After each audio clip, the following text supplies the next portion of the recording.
ಇಲ್ಲ ಮುತ್ತು, ನಾನು ತುಂಬ ಯೋಚನೆ ಮಾಡಿದೆ. ಇನ್ನೂ ಈ ಥರ ನಾಟಕ ಮುಂದುವರ್ಸೋದ್ರಲ್ಲಿ ಅರ್ಥನೇ ಇಲ್ಲ. ನಿಮ್ಮ ಯಜಮಾನ ಹತ್ರ ಇರೋ ಸತ್ಯ ನಾನು ಹೇಳ್ಬಿಡ್ಬೇಕು.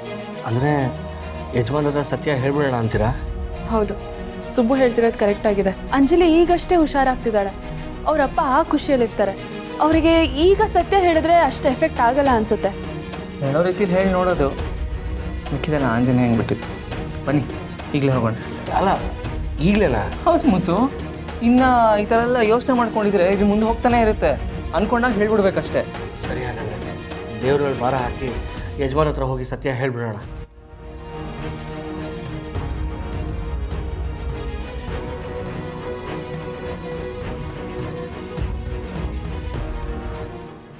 ಅಯ್ಯೋ, ನೀವ್ಯಾಕೆ ಬರೋಕ್ಕೆ ಹೋದ್ರಿ?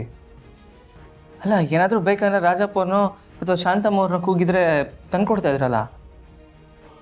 ಹೌದು ಅಂಜನೇಯಮ್ಮ, ಇಷ್ಟೊತ್ತಲ್ಲಿ ನೀವ್ಯಾಕೆ ಬರಕ್ಕೆ ಹೋದ್ರಿ? ಏನಿಲ್ಲ, ನಿಮ್ಮ ಜೊತೆ ವಾಕ್ ಮಾಡಬೇಕು ಅಂತ ಅನ್ನಿಸ್ತು, ಅದಕ್ಕೆ ಬಂದೆ. ವಾಕಿಂಗ್ ಹೋಗ್ಬೇಕನ್ನಿಸ್ತಾ? ಸರಿ ಸರಿ ಸರಿ, ನೀವು ಇವ್ರನ್ನ ವಾಕಿಂಗ್ ಕರ್ಕೊಂಡೋಗಿ, ನಾನು ಹೋಗಿ ಮಾತಾಡ್ತೀನಿ. ಸರಿ ಸುಬ್ಬು, ಬನ್ನಿ ಅಂಜಲಿ. ಇಲ್ಲ, ನೀವು ನನ್ನ ಜೊತೆ ಬರಬೇಕು. ಇಷ್ಟು ದಿನ ನೀವೇ ತಾನೇ ನನ್ನನ್ನು ವಾಕಿಗೆ ಕರ್ಕೊಂಡು ಹೋಗ್ತಾ ಇದ್ದಿದ್ದು.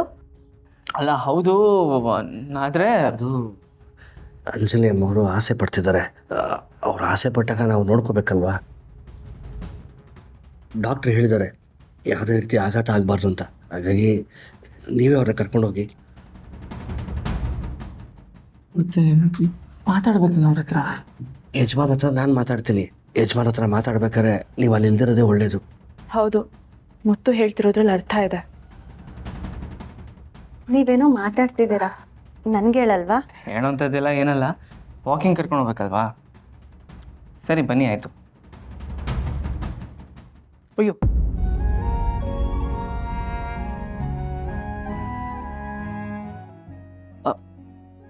ನೀವೇ ಕಲ್ಲ ನಿಂತ್ಬಿಟ್ರಿ, ಬನ್ನಿ.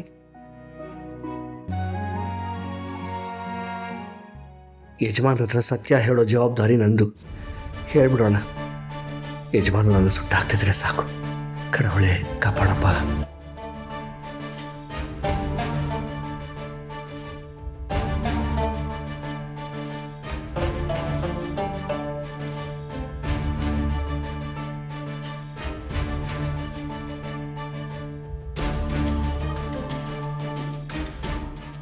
ಏನು ಯೋಚನೆ ಮಾಡ್ತಿದ್ದೀರಾ? ಏನಿಲ್ಲ, ಸುಮ್ಮನೆ ವಾಕ್ ಮಾಡ್ತೈತೆ ಅಷ್ಟೇ. ಈ ಮನೆ ವಾತಾವರಣ ನಿಮ್ಗೆ ಇಷ್ಟ ಆಯ್ತಾ? ಯಾರಿಗೆ ತಾನೇ ಇಷ್ಟ ಆಗಲ್ಲ?